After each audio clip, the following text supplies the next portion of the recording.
同性伴侶到而家都係唔可以一齊去領養小朋友嘅。而家呢一刻係唔可能咯，唔係難，係唔可能。香港嘅同志伴侶所牽涉嘅法律問題，比起其他地方都要複雜。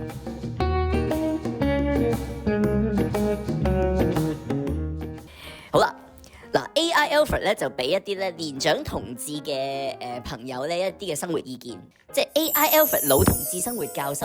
香港同性婚姻未被認同㗎，法律保障近乎真空，唔好天真以為愛可以戰勝一切啦。法律面前，愛係脆弱㗎。呢個我講咗10幾20年噶咯喎。唔好以為結咗婚就萬事 OK 啊！喺香港，你哋嘅結婚證書喺法律上可能只係一張紙，醫療、繼承、房屋，甚至小朋友嘅權益，都可能因為法律唔認可你哋嘅關係而出現問題。醒定啲，唔好等出事先嚟後悔。呢句我同意嘅，只不過係香港同性婚姻係咪被認可或者被承認呢一句而家有好大嘅爭議性。李漢林嗰單 case 之後，究竟乜嘢係承認，乜嘢係唔承認？究竟承認嘅程度去到邊度？呢啲全部都要等緊立法。幾時立得到法？嗰條法律點寫？我哋而家都唔知。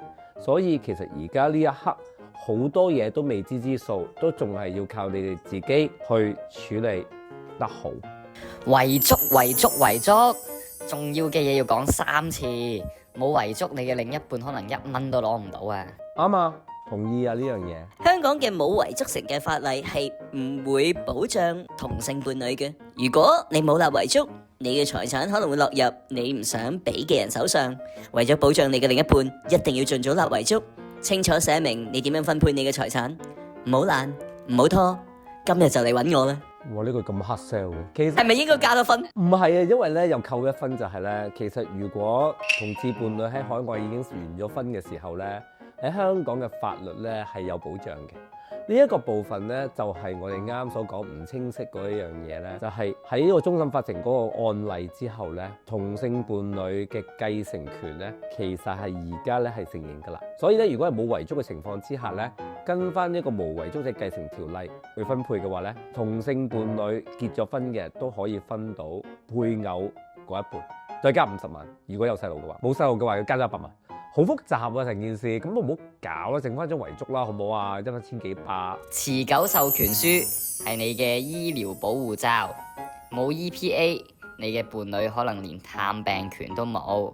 錯啊，錯得好緊要啊！呢句 EPA 淨係講金錢上嘅處理，同呢一個探病權係冇關係㗎。持久授權書係喺你冇行為能力嘅時候，揾一個人去幫你處理你嘅金錢上嘅嘢。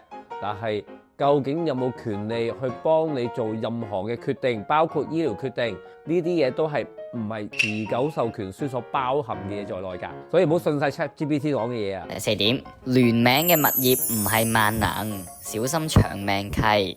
萬一其中一方過身嘅話呢，另一半可能得不償失㗎。呢句說話冇 context， 好難去評價喎。長命契嘅話，一方過世，另一方自動承受，呢一個係法律上賦予嘅。咁我睇唔到點解嗰個再生者會因為咁樣而受損失喎。佢有 elap 嘅聯名買樓呢就好 common 嘅，但係要小心啲長命契。長命契嘅意思即係話其中一方過身，成間屋自動歸另一方所有。聽落好似好筍。但係如果過身嘅一方有債務，或者想將部分物業留俾屋企人，長命契可能會造成法律糾紛。諮詢律師了解清楚先好簽。簽長命契嗰陣時，通常都有律師去解釋俾佢聽長命契係啲咩嘢嚟㗎啦。債務嗰部分，其實債務係唔會因為長命契而自動過去呢個在生人士嘅喎。長命契即係有2個人名啦，咁個債務都係2個人名㗎啦。咁在生人士受咗層樓，咁一定係連埋個債務一齊受㗎啦。咁但係嗰個死者嘅私人債務啊，譬如嗰啲P 窿啊，自己借人錢嗰啲，係唔會因為過世有場長命契而自動過俾在生人士嘅，分返開2件事。咁即係0啦。稅務優惠咧就未必有份嘅，同志伴侶上喺稅務上咧可能要交多啲錢嘅。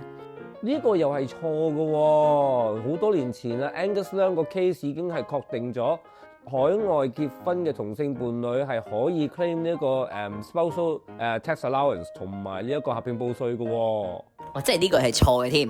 因為錯啊。 OK，負一。領養小朋友難上加難，同志伴侶想做父母，條路可能好漫長。我呢個又啱啊，因為其實同性伴侶到而家都係唔可以一齊去領養小朋友嘅，咁所以其實佢哋要領養小朋友，只可以從呢個單身人士嗰個方向去行。咁但係單身人士可以配到小朋友嘅機會有幾大呢？香港係唔接受呢一個私人領養嘅。冇私人領養，即係要經過呢個社會福利署啦。咁但係咧，單身人士咧所編配到嘅小朋友咧，機會一定係會比呢一個已婚嘅夫婦咧係低嘅，因為咧夫婦一齊領養可以俾到個家庭溫暖咧係大過單身人士嘅。咁係咪代表咗同志家庭俾唔到領養小孩一個幸福同埋完整嘅家庭嘅成長呢？絕對唔係。咁但係法律上而家就有個咁樣嘅偏見喺度，呢樣嘢會唔會改變呢？我唔知道，可能遲啲會改呢。咪即係頭先嗰幾句入邊，法律上面關係咧係錯誤嘅法律資訊咧係都係有存在嘅。頭先嗰幾句入邊話同志伴侶難上加難啊嘛，唯一係錯嘅時候，我只可以話而家呢一刻係唔可能咯，唔係難係唔可能。好啦，跟住咧，我哋下一集咧就會咧，以 AI Alfred 嘅身份咧，去俾呢個老同志伴侶咧愛情關係嘅一啲建議書嘅。